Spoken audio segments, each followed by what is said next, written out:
దేవునికి మహిమ కలుగును గాక.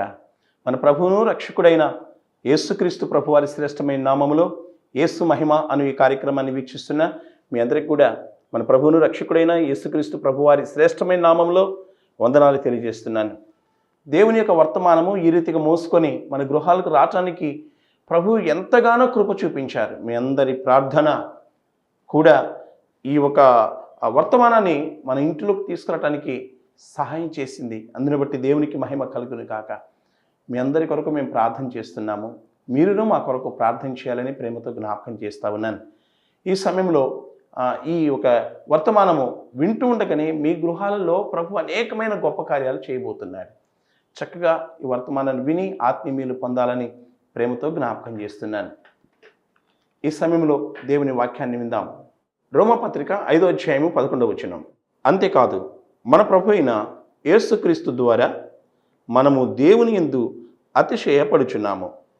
ఆయన ద్వారానే మనము ఇప్పుడు సమాధాన స్థితి పొంది ఉన్నాము. ప్రార్థన. మహాపరిశుద్ధుడా నా కన్న తండ్రి, చదవబడిన ఈ లేఖన భాగము మీదై ఉన్నది. వింటున్న బిడ్డలు మీ బిడ్డలై ఉన్నారు. నీ దాసు నేను కూడా అయ్యా, ఇదిగో నీ బిడ్డనే. నా ప్రభువా, మీ నామం పేరిట మీ పక్షాన నిలబడిన నీ దాసుడనయ్యా, మీ ఆత్మ ద్వారా నన్ను బలపరచండి, నీ ఆత్మ ద్వారా నన్ను నడిపించండి. నా ప్రభువా, వాక్యం ఇచ్చిన ప్రతి బిడ్డను ఆశీర్వదించండి, బలపరచండి, గొప్ప చేయండి. నిజంగా నా నాయన, మీ రక్షణ అనుభవాన్ని బిడ్డలందరూ పొందినట్లు కృప చూపించమని, మీరే మాట్లాడమని నజరేయుడైన యేసుక్రీస్తు ప్రభువారి శ్రేష్టమైన నామములో ప్రార్థించి అడిగి వేడుకొంచున్నాను నా ప్రియ పరలోకపు తండ్రి. ఆమెన్. దేవునికి మహిమ కలుగును గాక. ఈరోజు అందించే వర్తమానం ఏంటంటే, మన స్థితిగతులను మార్చే ప్రభువు, మన స్థితిగతులను మార్చే దేవుడు ప్రభువైన యేసుక్రీస్తు. దేవునికి మహిమ కలుగును గాక. మనం చదువుకున్నటువంటి మాటల్లో మన ప్రభు అయిన యేసుక్రీస్తు ద్వారా మనము దేవుని యందు అతిశయపడుచున్నాం. ఎందుకంటే ఇప్పుడు సమాధాన స్థితి పొంది ఉన్నాము. దేవుని యందు అతిశయపడుతున్నాము. ఎందుకంటే ఇప్పుడు దేవుడు మనిషిని సృష్టించినప్పుడు, లేక మానవుని సృష్టించినప్పుడు, లేక ఆదామును సృష్టించినప్పుడు ఆయన స్వహస్తాలతో నేల మట్టితో ఆదామును సృష్టించాడు. ఆదాము అవ్వలు ఒక ప్రత్యేకమైనటువంటి ఆది మానవులు. వారు ఇరువురు కూడా దేవునితో ఉన్నవారు, దేవుని తోటలో ఉన్నవారు. దేవునికి స్తోత్రం. అంతేకాదు, దేవుని యొక్క మహిమలో ఉన్నవారు. Thank you lord. అంతేకాదు, పుట్టుక లేకుండా దేవుని చేత నిర్మింపబడిన వారు. దేవునికి స్తోత్రం. అంతేకాదు, దేవుని ఎదుటకు ధైర్యంగా వచ్చేవాళ్ళు. ఇంకా చెప్పాలంటే, ఆదాముకు దేవుడు చాలా గొప్ప జ్ఞానం ఇచ్చాడు. జంతువులు, ఆకాశ పక్షులు, సమస్తాన్ని ప్రభు సృష్టించినప్పుడు వాటిని ఆదాము ఏ పేరు పెడతాడో అని దేవుడు చూస్తున్నాడట. ఇప్పుడు మనం పిలుస్తున్న పావురము, మనము పిలుస్తున్నటువంటి గొర్రె, ఇలా మనము పిలుస్తున్న పక్షులు, జంతువులు, ఇవన్నీ కూడా ఆదాము పెట్టిన పేర్లే.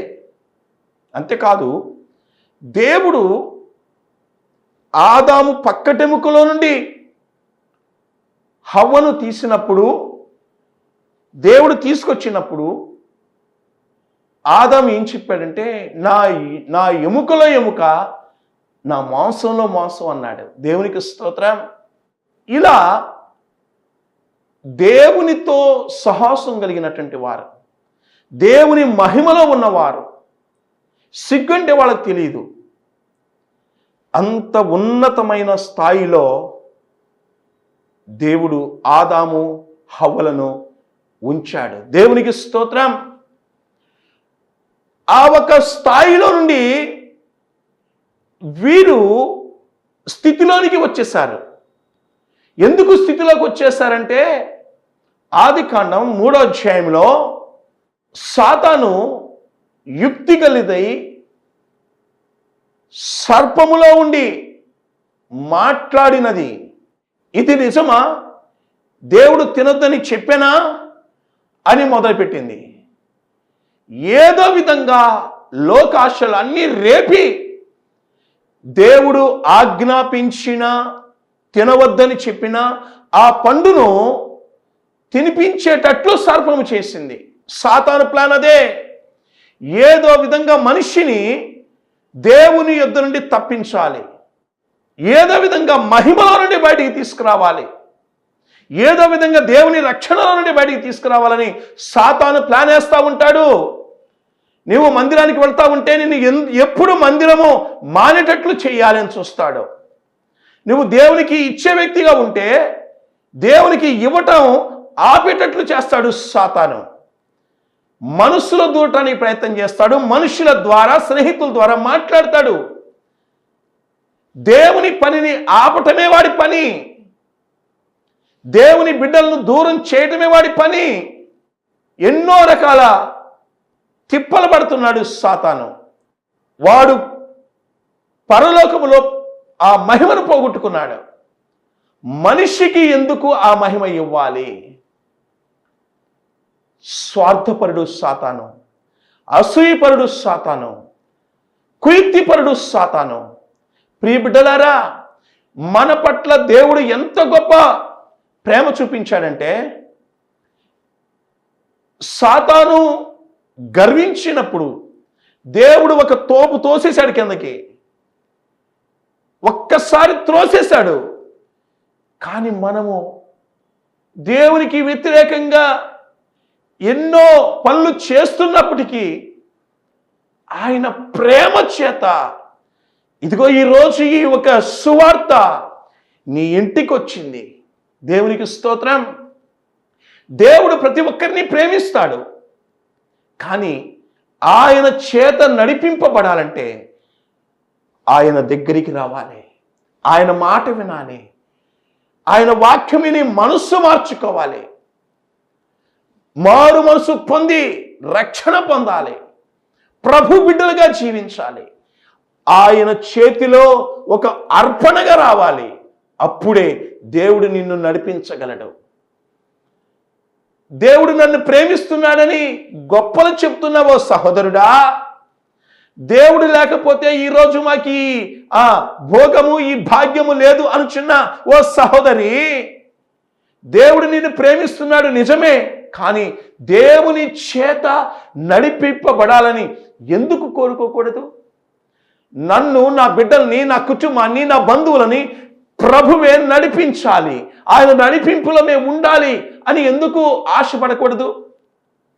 ప్రభువా, వాక్యము ద్వారా మాట్లాడుచున్న వాక్యమై ఉన్న దేవా, నన్ను, నా కుటుంబాన్ని పట్టుకో, నన్ను, నా కుటుంబాన్ని నీ సేవలో నడుపుకో అయ్యా, నీ వాక్యానుసారంగా బ్రతికే కృప మాకు దయచేయి ప్రభువా.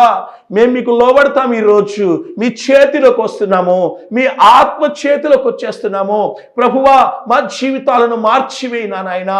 అయ్యా, మాకు ఒక నూతన జన్మ అనుభవం దయచేయి ప్రభువా, మాకు ఒక నూతన ప్రవర్తన దయచేయి ప్రభువా అని ఎందుకు అడగకూడదు? ప్రియబిడ్డలారా గమనించండి, మనిషిని ఒక ఉన్నతమైన స్థాయిలో ప్రభు ఉంచాడు, కానీ అపవాది ప్రేరేపణ వల్ల, తినకూడదని పండు తినటం వల్ల దిగజారిపోయాడు మనిషి. స్థాయిలో నుండి స్థితిలోకి వచ్చేసాడు. గొప్ప స్థాయిలో దేవుని దగ్గర ఉండవలసిన స్థాయి, రోజు దేవుడు వచ్చి పలకరించేవాడంట. అయితే ఏ పరిస్థితులకి మనిషి దిగజారిపోయాడో మీకు కొన్ని మాటలు చెప్తానా, చక్కగా వినండి. ఆదికాండం 3వ అధ్యాయము 18వ వచనంలో,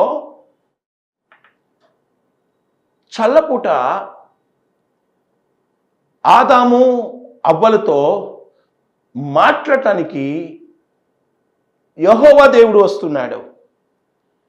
ఆయన స్వరం వినబడింది. ఆయన స్వరం వినబడింది. ఆయన స్వరం వినబడగానే వారు దేవుని ఎదుట రాకుండా దాక్కున్నారట. ఎందుకు దాక్కున్నారు? నేను తినవద్దు అని చెప్పిన పండు తిన్నారా ఏమిటి అంటున్నాడు. వినండి, ప్రతి దినము ప్రభు ఎదుట ధైర్యంగా వచ్చేవారు దాక్కున్నారు. ఏమైంది? వారికి సిగ్గు అనేది తెలిసింది. ఎందుకు సిగ్గు తెలిసింది అంటే, దేవుని ఆజ్ఞను మీరి చెయ్యకూడని పని, దేవుడు వద్దన్న పని చేశారు. అలా చేయటానికి ప్రేరేపించింది సాతాను. ఈరోజు వాక్యం నీకు తెలుసు, దేవుడు తెలుసు, దేవుడి ప్రేమ తెలుసు, కానీ ఇంకా త్రాగుడును వదిలిపెట్టటంలా సహోదరుడా, ఇంకా పాపంలో నుండి నువ్వు బయటికి రావటంలా సహోదరి. ఈరోజు ₹1000 ఖర్చుతో కూడిన ఈ వర్తమానము నీ ఇంటికి రావటానికి కారణం, భూమి మీద ఉన్న ధనము అన్నిటికంటే నీ ఆత్మ గొప్పది. నీ ఆత్మను రక్షించాలనే. నీవు ఎక్కడ సాతాను యొక్క మోసములో పడిపోతావో, ఎక్కడ దేవునికి దూరం అయిపోతావోనని, ఎక్కడ ఆ పరలోక భాగ్యాన్ని నువ్వు పోగొట్టుకుంటావని దేవుని యొక్క ప్రేమ కలిగిన వాక్యం నజరేయుడైన యేసు క్రీస్తు నామములో మన ఇంటికి వస్తుంది. ఈ వాక్యమే నన్ను రక్షించింది. ఈ వాక్యమే భూమి మీద బలంగా వాడబడుతున్న దైవజనులను రక్షించింది. ఈ వాక్యమే పాపపు జీవితంలో ఇరుక్కుపోయిన వ్యక్తులను పట్టుకొని విడిపించి రక్షించి ఆయన చేతిలో ఒక బలమైన సాధనంగా వాడుకుంటుంది. ఈ వాక్యమే. నీవు ఆయన ఎదుటికి ఎప్పుడు రాగలవంటే, ఒక కుమారుడు తండ్రి ఎదుట ఎప్పుడు రాగలడు అంటే, ఎదిగినప్పుడే, తప్పు చేయనప్పుడే, నేరం చేయనప్పుడే ధైర్యంగా నిలబడతాడు. ఆదాము హవ్వలు దాక్కోటానికి కారణం దేవుడు వద్దు అన్న పని వారు చేశారు. నీవు కూడా అందుకే కదా మందిరానికి వెళ్ళకపోతున్నావు. దేవుడు వద్దు అని చెప్పిన పని చేస్తున్నావు కదూ. ఈ ఒక సిగరెట్లు మానుకో అని ప్రభు ఎన్నిసార్లు ఈ రీతిగా వాక్యం ద్వారా నీతో మాట్లాడలేదు? అయ్యా నేను సిగరెట్లు మానలేను, ప్రార్థనే మానుకుంటాను అనుకుంటున్నావు కదూ. ప్రభు నిన్ను వదిలిపెడితే, ప్రభు నిన్ను విడిచిపెడితే బ్రతకగలవా?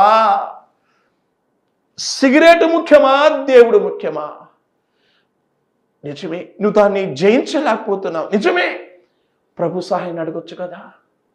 సంఘములోకి వచ్చి సంఘానికి వెళ్ళి, అయ్యా ఈ బలహీనత నాకుంది, సిగ్గుపడకుండా ఈ పాపంలో నిన్నాను, నేను బయటికి రావటానికి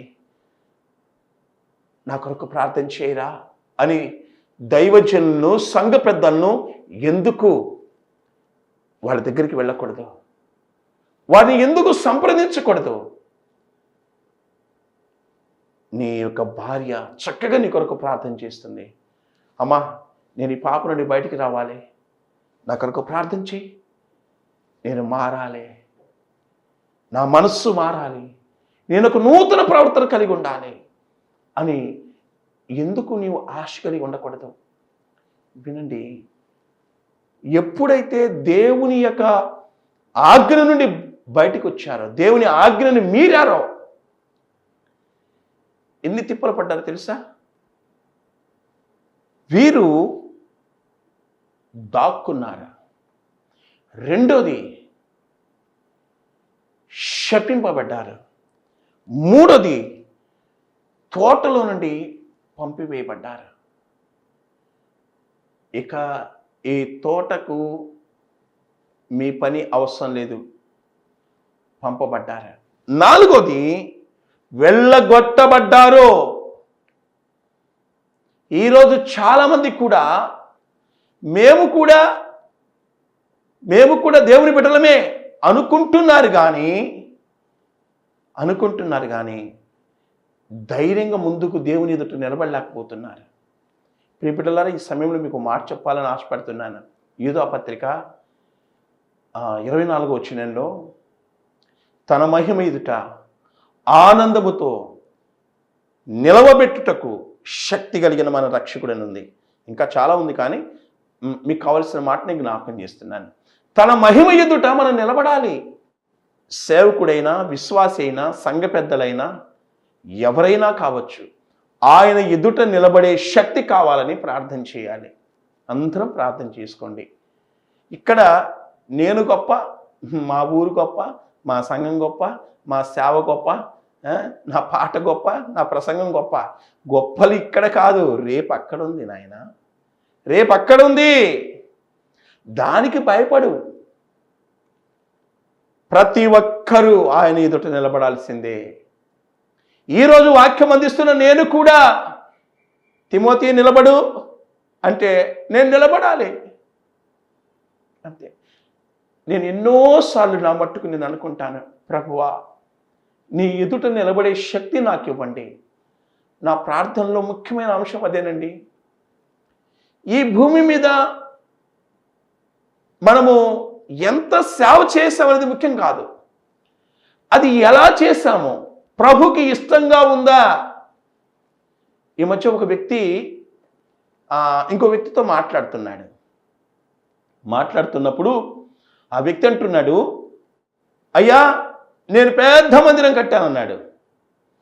అది నీ దర్శనమా దేవుడి దర్శనమా అన్నాడు. ఆయన నోటి నుంచి మాట్లాడలా, అది అది అది అంటున్నాడు, ఏదో చెప్తున్నాడు. జాగ్రత్త. నీవు ఒక సేవ చేస్తున్నామంటే, ఒక పని చేస్తున్నామంటే, అది ఏదైనా కావచ్చు, మందిర నిర్మాణం కావచ్చు, సువార్త పని కావచ్చు, దేవుని పని ఏదైనా కావచ్చు, నశించిపోతున్న ఆత్మల రక్షణ కొరకు నువ్వు దేవుని పేరిట చేస్తున్న ఏ పనైనా దర్శనము ఉండాలి, ఆత్మ దర్శనం ఉండాలి. ఆత్మ దర్శనం లేకపోతే ఆ పని సాగదు. పని చేయడానికి డబ్బు కాదు ముఖ్యం, దేవుని ఆత్మ దర్శనం కావాలి. ఎప్పుడైతే ఆత్మ దర్శనం ఉంటుందో ఖచ్చితంగా దేవుడు పట్టుకుంటాడు. ప్రభు చిత్తమా కాదా, నేను చేసే పని దేవునికి ఇష్టమా కాదా అనేది పరీక్షించుకోవాలి, పరీక్షించుకొనే చెయ్యాలి. కానీ ఈ రోజుల్లో దుర్బోధలు ఎక్కువైపోతున్నాయి. నిజమైన క్రైస్తవులు కూడా కలవరానికి గురవుతున్నారు. ఏది నిజమైన బోధ అర్థం కావటంలా. అందుకే ప్రభు చెప్పారు, ప్రతి బోధన బట్టి అటు ఇటు కొట్టుకొని పోవద్దు అంటాడు పౌలు గారు. ప్రతి ఉపదేశానికి పరుగులు పెట్టద్దు. వాక్యానుసారమైన బోధ ఏంటో, మన ఆత్మకు ఆరోగ్యకరమైన బోధ ఏంటో, మన ఆత్మ ఏ ఒక పాపము లేని ఆత్మగా, పరిశుద్ధమైన ఆత్మగా, దేవుని మహిమ కలిగిన ఆత్మగా, దేవునిలో ఎదుగుతూ అంటే ప్రారంభంలో ఒక వ్యక్తి సంఘంలోకి వచ్చిన తర్వాత అతను మారుమనసు పొంది బలలో పాలుపంపులు బాప్తిసం తీసుకొని బలలో పాలుపంపులు పొందుతున్నప్పుడు అతను రాను ఏం చేస్తాడంటే అక్కడ సాక్ష్యం వింటాడు, అక్కడ పాటలు ఎలా పాడతారు వింటాడు, అలాగే వాక్యం ఎలా చదవాలో నేర్చుకుంటాడు. అలా చిన్నగా ఆరాధన చేయటం, స్తుతించటం, పాటలు పాడటం, దేవుని సాక్షిగా నిలబడటం, అలాగే దేవుని సేవకులకు సహకరించటం, వారి వెంట వెళ్ళటం, చిన్నగా అతను కూడా దేవుని సువార్థికుడిగా, ఒక కాపరిగా, అపోస్తులుడిగా, ప్రవక్తగా బహుబలంగా వాడబడతాడు. ఒక ఎదుగుదల ఉండాలి. దేవుని వాక్యము మనల్ని బలపరిచేటట్టు ఉండాలి. దేవుని వాక్యము జీవము కలిగినది, బలము కలిగినది. దేవునికి స్తోత్రం. దేవుని వాక్యానికి జీవం ఉంది. జీవం అంటే ప్రాణం. ఈ వాక్యము నీతో మాట్లాడుతుంటది. నీవు ఈ వాక్యాన్ని వింటుండగా ఈ ఒక వాక్యము నా కుమారుడా సరి చేసుకో, నా కుమార్తె సరి చేసుకో, ప్రభు వస్తున్నాడు, రేపు ఉంటామో లేదో తెలియదు, రేపు నీది కాదు అని ప్రభు హెచ్చరిస్తూ ఉంటాడు.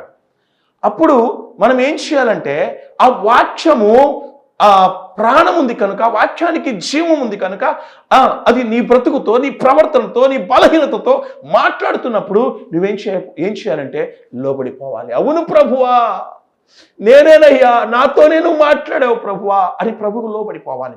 అప్పుడు దేవుడు మన ఏం చేస్తాడంటే కనికరించి ఆ పాపం నుండి బయటకు తీసుకొస్తాడు. ఏ పాపం అయితే నిన్ను ఇబ్బంది పెడుతుందో ఆ పాపాన్ని నీలో నుండి బయటికి లాగగలిగిన బలమైన వాక్యం నా యేసయ్య వాక్యం.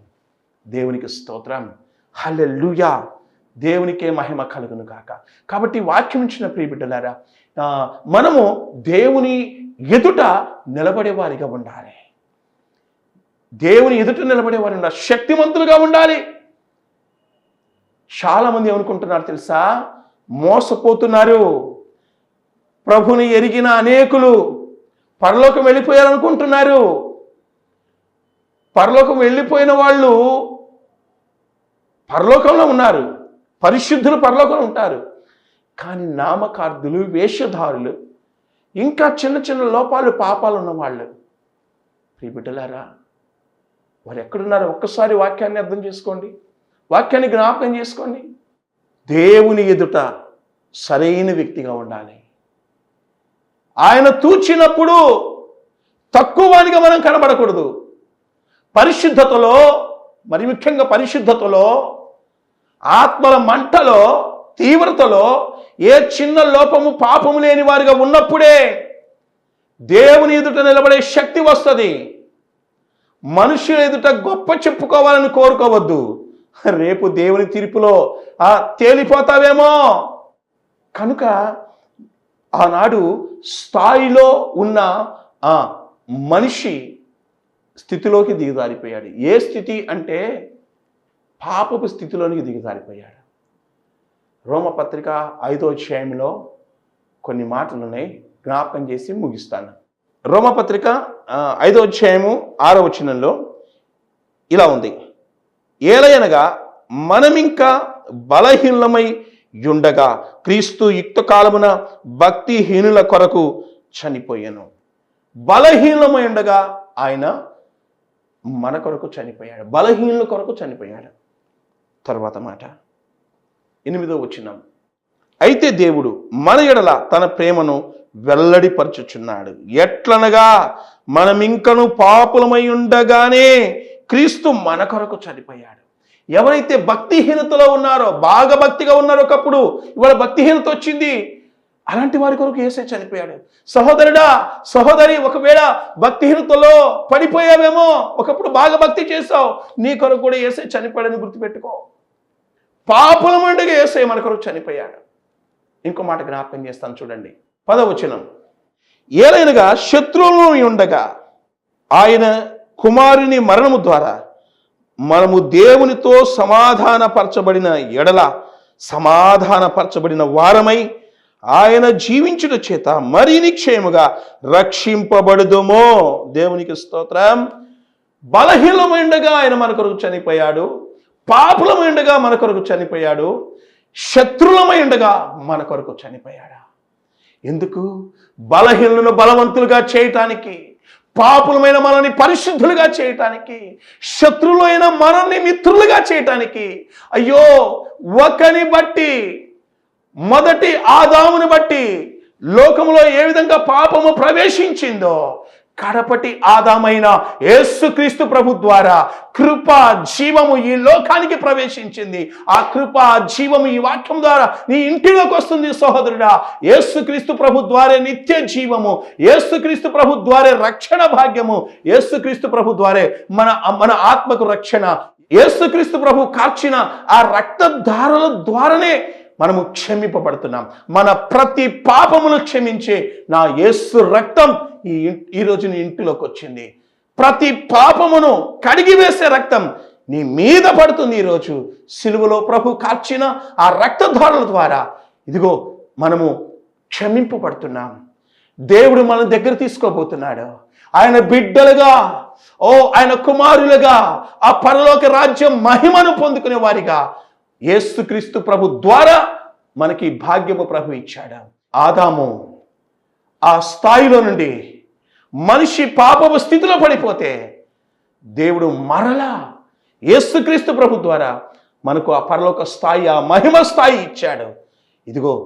ఇదిగో ఈరోజే మనది. సహోదరుడా, రేపు మంది కాదు. ప్రభువా, నాకు ఆ పరలోకం కావాలి, ఆ మహిమ కలిగిన స్థాయి నాకు కావాలి. నాకీ ప్రభువా, తెలిసి తెలియక నేను పోగొట్టుకున్నాను, ప్రభు నన్ను క్షమించు అని ఈ రోజు నువ్వు అడగలిగితే ప్రభు ఖచ్చితంగా కార్యం చేస్తాడు.